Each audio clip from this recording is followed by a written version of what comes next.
কে চুরি করেছে বাবু? কে আমার এত বড় সর্বনাশটা করেছে?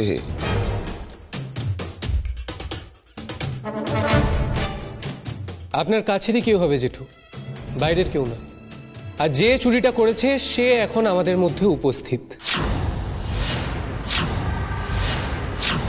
এসব নাটকের মানে কি? নাটক? ভুল করছেন। এই যে বললাম নাটকে জবনিকা পতন হবে, একটু ধৈর্য ধরুন। মানে এতগুলো গয়না তো আপনার নিজের দিদির, আর আপনার স্ত্রী মানে মামিমারও তো কম নজর ছিল না ওই গয়নার ওপর। কি কিছু ভুল বললাম মামিমা? তুমি কি ভাবছো আমি চুরি করেছি? সেদিন শৈবাল বাবু আর তার স্ত্রী গয়না দেখে যাওয়ার পর আপনি অমিয় জেঠুকে গয়না নিয়ে প্রশ্ন করেননি, আর মামা আপনি পরিস্থিতি সামাল দিতে মামিমাকে টেনে নিয়ে যাননি। এই সবে আমার চোখ পড়েছে, তাই ফুঁসে ওঠার আগে দুবার ভাববেন প্লিজ। এই যে অমিয়দা, আপনাকেই খুঁজছিলাম। আপনাকে আমার কিছু কথা বলার আছে। বলো কি কথা? অমিয়দা, আপনি মুনিয়াকে সাজিয়ে বিয়ে দিচ্ছেন, শ্বশুরবাড়ি পাঠাচ্ছেন, এ তো খুবই ভালো কথা। কিন্তু মুনিয়ার ওই গয়নাগুলোর মধ্যে একটা গয়নায় আমারও অধিকার আছে, তাই না? কি আজে বাজে কথা বলছো? ওগুলো সমস্ত মুনিয়ার মায়ের গয়না। না না অমিয়দা, ওগুলো দিদিরই গয়না, এই নিয়ে আমার কিচ্ছু বলার নেই। কিন্তু ওই গয়নাগুলোর মধ্যে একটা মানতাসা ছিল, যেটা আমার শাশুড়ি আমার নামে লিখে দিয়ে গিয়েছিল, এবং এই তার প্রমাণ। মঞ্জু, আমি এই গয়নাগুলো এতদিন আগলে রেখেছি শুধু মুনিয়াকে একটা ঠিকঠাক পাত্রস্থ করব বলে। আমি আর সেটা করতে পারছি, তুমি ভালো মতো বুঝতে পারছো, এবং পাত্রপক্ষ খুব খুশি। অমিয়দা, আপনি মুনিয়াকে আর তার হবু শ্বশুরবাড়িকে খুশি করার দায় নিয়েছেন, তো খুব ভালো কথা, কিন্তু আমার কথাগুলো ফেলনা নয়। আমি বলি কি, এই আনন্দ অনুষ্ঠানের বাড়িতে এইসব নিয়ে আলোচনা করার এখন সময় না। তুমি আরেকবার পরে এসো, তোমার সঙ্গে আমি পরে কথা বলবো। প্লিজ এখন এটা নিয়ে কোনো রকম অশান্তি বাড়িও না। অশান্তি আমি করছি অমিয়দা? হ্যাঁ, এতদিন কিছু বলিনি বলে কি এখনো বলবো না? এটা কি ঠিক হচ্ছে? মঞ্জু, আমি সব শুনেছি, এখন এসব নিয়ে কোনো কথা বলবে না তুমি। আমার মা দিদির গয়না আমার একমাত্র ভাগ্নি পাচ্ছে, ওই এতে তো আমার কোনো বক্তব্য নেই। চলো চলো এখান থেকে। অমিয়তা, প্লিজ কিছু মনে করবেন না, চলো চলো এখান থেকে।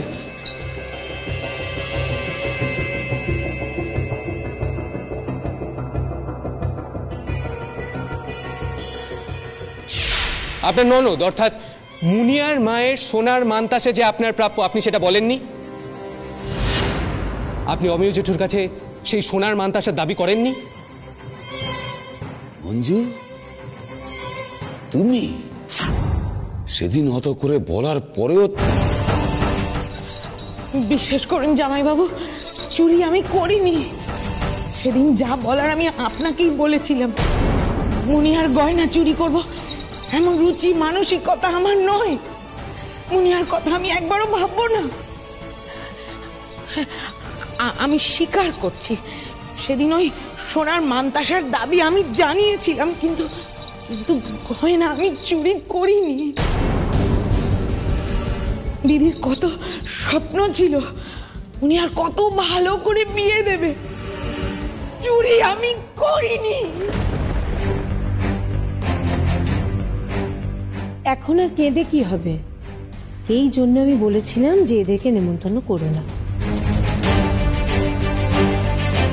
তোমার সঙ্গে আমার কোনো শত্রুতা নেই ভাই, বিশ্বাস করো, চুরি আমি করিনি। মরিয়া, বিশ্বাস কর, চুরি আমি করিনি। হ্যাঁ, এ কথা সত্যি যে ও সোনার মানতাসাটা চেয়েছিল, কিন্তু মুনিয়ার বিয়ের কোনো ক্ষতি করেনি। আমি লিখে দিতে পারি, ও কখনো এই কাজ করতে পারে না, তোমরা বিশ্বাস করো। মামা, বিশ্বাস করিনি তা কিন্তু বলিনি। ওনার দৌড় ওই আস্ফালন করা পর্যন্তই, গয়না চুরি করা নয়।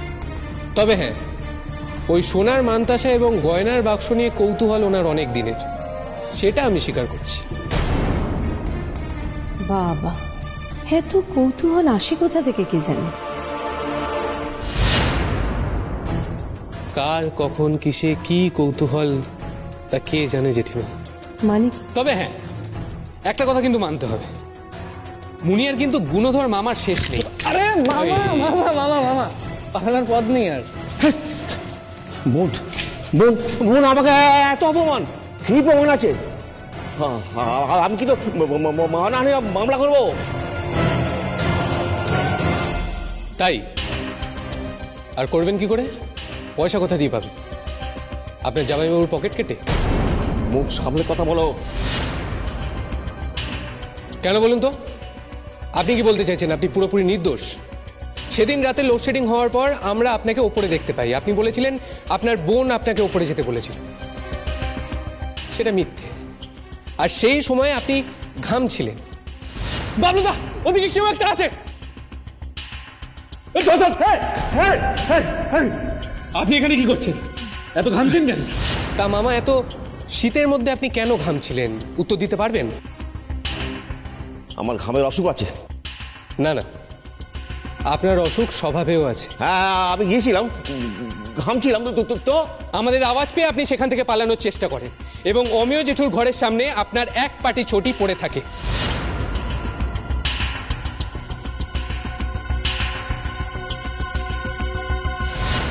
আপনি লোডশেডিং এর সুযোগ নিয়ে অমিয় জেঠুর ঘরে ঢোকবার চেষ্টা করছিলেন। কি কিছু ভুল বললাম? দুধ কলা দিয়ে আমি কালসাপ পুষেছি, তুমি আমার বিশ্বাসের সুযোগ নিয়ে এত বড় ক্ষতিটা করলে।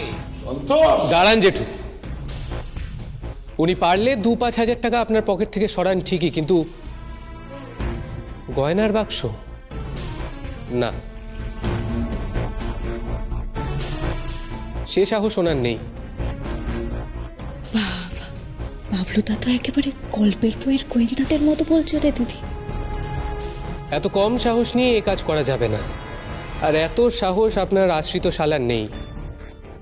কিন্তু ছেলের বুলান,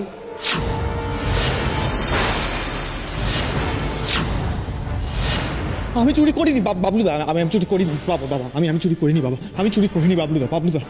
আমি করিনি, বিশ্বাস কর। হঠাৎ করে আলো নিভে গেল আর তারপর তুই মাতাল হয়ে ফিরলি। জেঠিমা, তার প্রয়োজন পড়বে বলে আমার অন্তত মনে হয় না, কারণ পাশ থেকে পেলাম এটা। যা করা তুই এইটুকু সময়ের মধ্যেই করে ফেলেছিলি বুলান। চুরিটা তুই করেছিস। বাবলুদা, আমি চুরি করিনি বাবলুদা, বিশ্বাস করো, আমি চুরি করিনি বাবা। চুরিটা তুই করেছিস বুলান। তুই ছাড়া আর কে করতে পারে বল? তুই তোর মুনিয়া দিদিকে ভালোবাসিস না, তোর টাকার প্রয়োজন, তুই এই বাড়ির কথা ভাবিস না। বুলান, চুরিটা তুই করেছিস বুলান। বুলান, তুই করেছিস, তুই চুরি করেছিস বুলান। অফিসার, ওই যে ওকে ওকে করিনি, বিশ্বাস করো। ও চুরি করেছে, ওকে আমি করি মা কালী দেবী বলছি বাবলুদা, আমি চুরি করিনি, বিশ্বাস করো বাবলুদা, আমি করিনি বাবলুদা। যেটা কিছু বলবেন না। আপনার ছেলে কিন্তু অনেক বছরের জন্য জেলে চলে যাচ্ছে। আমি জানি না কত বছরের জন্য, কিন্তু অনেক বছরের জন্য গয়না চুরি করেছে। চোর, নিয়ে যান অফিসার। চোর চোর চোর চোর। ও চুরি করেনি, আমি বলছি আপনাকে ওকে ছেড়ে দিন। চুরি করেনি। না না জেঠিমা, ছাড়া যাবে না। ওর এগেইনস্টে সব প্রমাণ আছে, ওর মোটিভ আছে, ও চুরি করেছে। ছাই জানো তুমি, গোয়েন্দাগিরির কোনো বুদ্ধি তোমার মাথায় নেই। বলেছিলাম না তোমায়? অফিসার, আমি আপনাকে বলছি, আমার ছেলে তো, আমি জানি, আমি ওর মা, আমি বলছি ও চুরি করেনি, আপনি ওকে ছেড়ে দিন। না না, ছাড়া যাবে না, ও চুরি করেছে। আমি বলছি অফিসার, ও চুরি করেনি। তাহলে কে করেছে? কে করেছে? আমি। কি?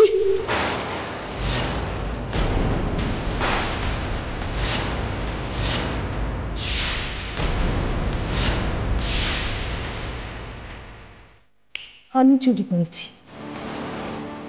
এই যে অফিসার, ও আমার সৎ মেয়ে, ও সমস্ত গয়না আমি চুরি করেছি। আপনি আমাকে হাত করা পড়ান। হাত করা। মা, এরকম করো না মা। মা চুরি করেনি, আমি আমি চুরি করেছি।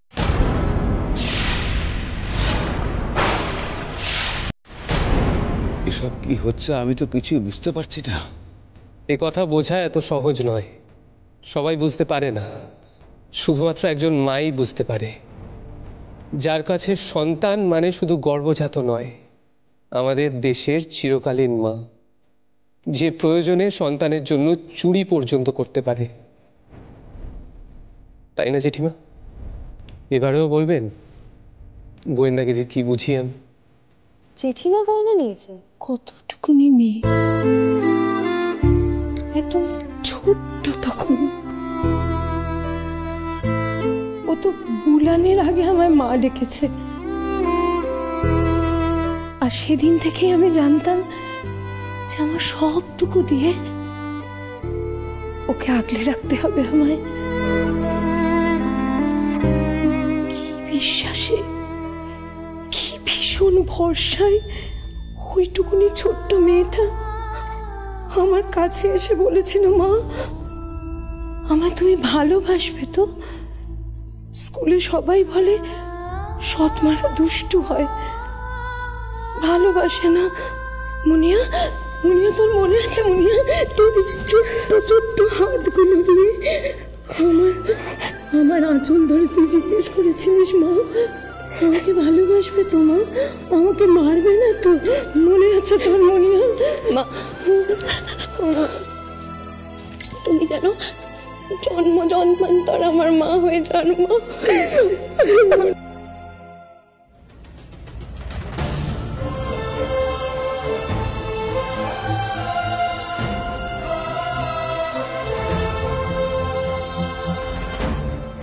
বলছিলাম অফিসার, এবার আপনারা সাজ পোশাক ছেড়ে ফেলুন। মানে ওরা আসলে নাটকের লোক। আজকে জীবনের একটা এমন নাটক দেখতে পাবো বলে টুকু কারসাজি আমাকে করতে হলো, ক্ষমা করবেন।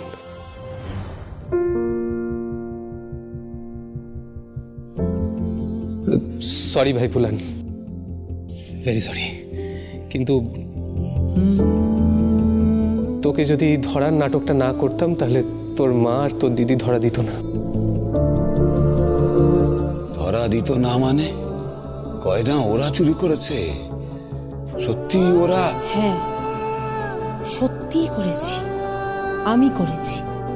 না, আমরা দুজনে করেছি।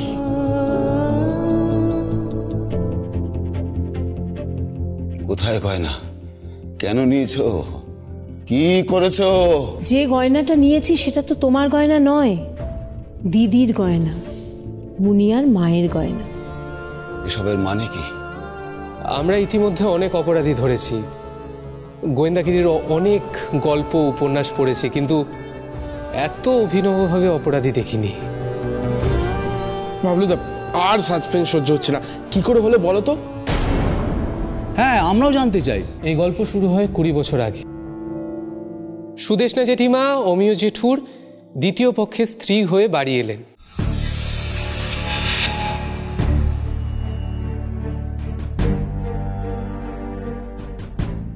এবং মুনিয়াকে দেখে তার চিরন্তন মাতৃত্ব জাগল, যেমনটা উনি বললেন। আর আসল অপরাধী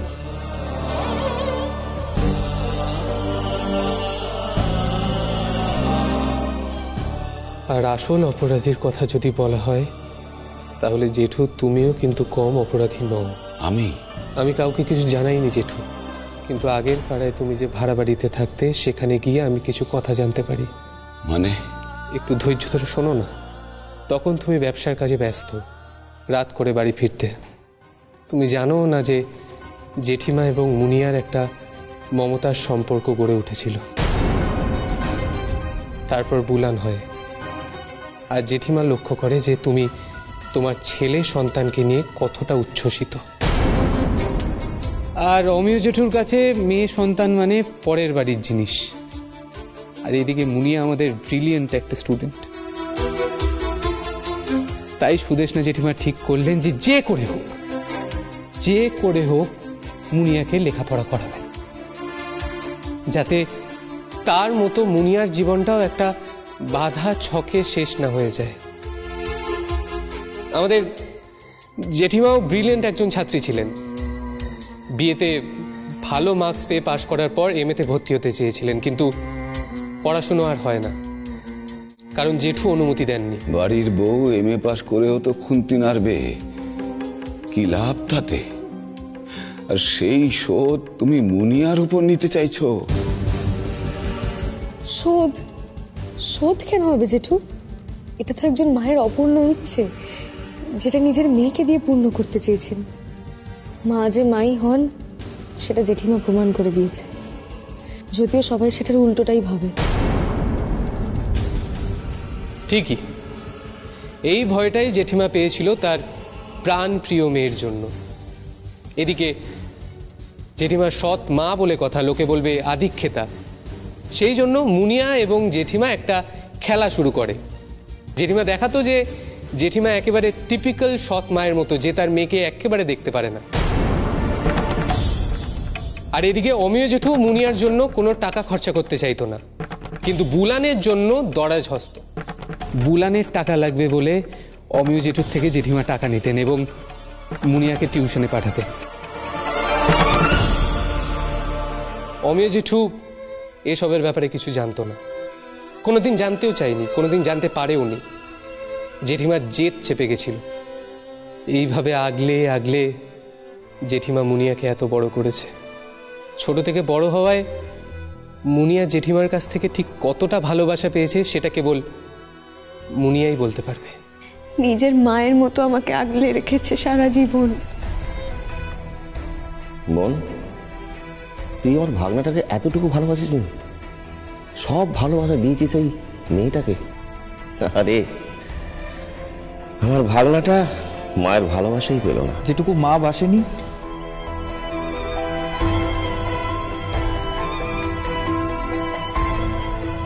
সেটুকু দিদি বেসে দিয়েছে, তাও আমি তোকে সহ্য করতে পারি না। ভাই, আমি সহ্য করতে পারি না তোকে, তাও করতে হবে না আমাকে সহ্য।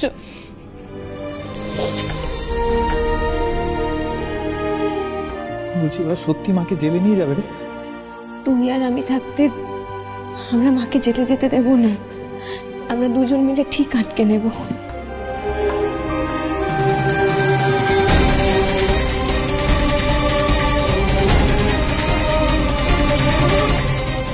কি হচ্ছে আমি তো কিছু বুঝতে পারছি না। একেবারে সিরিয়ালের মতো না? না না, তার থেকেও অনেক বেশি। ঠিকই বলেছেন, সিনেমা বা সিরিয়ালের থেকে অনেক ইন্টারেস্টিং এই গল্প। এর মধ্যে অমিয় জেঠু মুনিয়ার বিয়ে ঠিক করে ফেলেন একজন বিলেত ফেরত পাত্রর সঙ্গে, প্রমাদ গুল্ল মা মেয়ে। এই বিলেত ফেরত পাত্র কি মুনিয়ার কদর করবে? মানে পড়াশুনো কি করাবে বিয়ের পর মুনিয়াকে? অমিয় জেঠু তাদের মধ্যে কোনো কথা বলতে দেননি, সবকিছু উনিই ঠিক করেছিলেন। কারণ অমিয় জেঠু মনে করেননি যে কথা বলাটা খুব প্রয়োজন।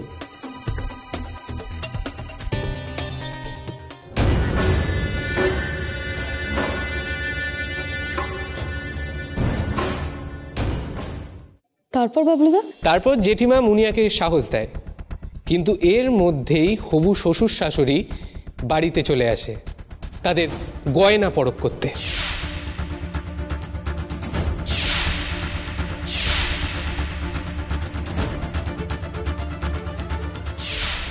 তখন জেঠিমা ঠিক করে ফেলে যে এই বিয়ে ভাঙতে হবেই, কারণ যে হবু শ্বশুর শাশুড়ি শুধুমাত্র গয়নার লোভে বিয়ে দিচ্ছে তারা মুনিয়ার কদর করবে না, বিয়ের পর পড়াশুনো করাবে না। তাই জেঠিমা ঠিক করলেন যে তিনি গয়না সরিয়ে দেবেন। তাই অমিয় জেঠুর জিনিস তিনি চুরি করছেন না, সেই বলেই তার ধারণা। কারণ মায়ের জিনিস মেয়ে পাবে, এবং মায়ের জিনিস মেয়ে পাওয়ার ফলে পাত্রপক্ষ বিয়ে ভাঙবে এবং গয়না বিক্রি করে সেই টাকা নিয়ে মুনিয়াকে বিদেশ পাঠাবেন পড়াশোনার জন্য। আর যেই ভাবা সেই কাজ। কিন্তু মুনিয়া, এটা যে করতেই হবে, আমি তো তোর জীবনটা নষ্ট হতে দিতে পারি না। বল মা, তুমি বুঝতে পারছো না। তুমি কেন বুঝতে পারছো না? এর পরিণামটা কি হবে বলো তো? তোমার তো জেলও হতে পারে।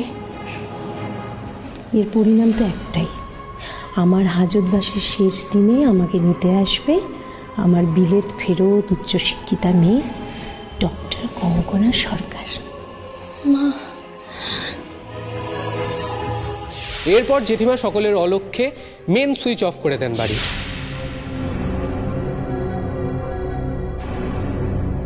এবং অন্ধকার হওয়ার পর তিনি ঘরের ভেতর ঢোকেন। ঘরের ভেতর ঢোকার পর তিনি আলমারি থেকে গয়নার বাক্স বের করেন এবং গয়নাটা আলাদা করে রেখে দেন একটা পুঁটলির ভেতর।